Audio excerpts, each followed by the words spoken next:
For months, workers at this factory have been asking for help from France's political leaders. Finally, they got some attention. The 290 men and women at Whirlpool are set to lose their jobs when the factory relocates to Poland in June. And according to Marine Le Pen, her opponent is the one responsible. He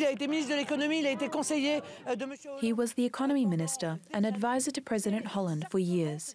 Whirlpool is a symbol of what will happen to France. It's the symbol of the failure of Mr. Macron's policies. The far-right candidate decided to pay a surprise visit to the Whirlpool workers and promised them to fight against globalization and to save their jobs.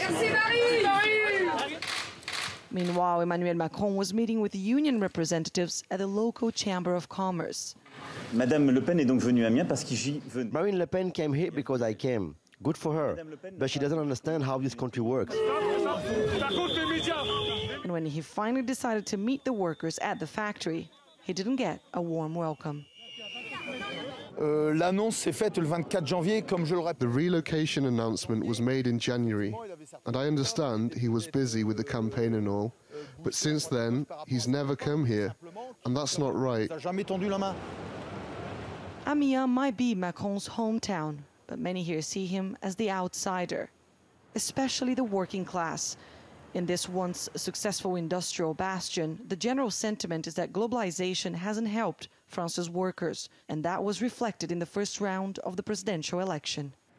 In Amiens, 25% of voters chose the leader of the far left, Jean-Luc Mélenchon. But now that he's out of the second round, many here feel as though they are left with two candidates who don't represent them.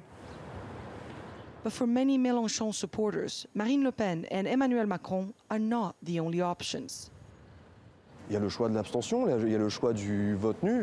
There's the abstention option. There's the option of voting blank.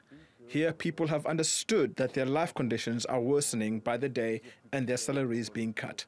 And people are angry. I am angry. Anger is a feeling shared by a large part of France's working class. And both candidates are hoping to translate that anger into votes in 10 days' time. Anelise, Borges, TRT World, Amiens, France.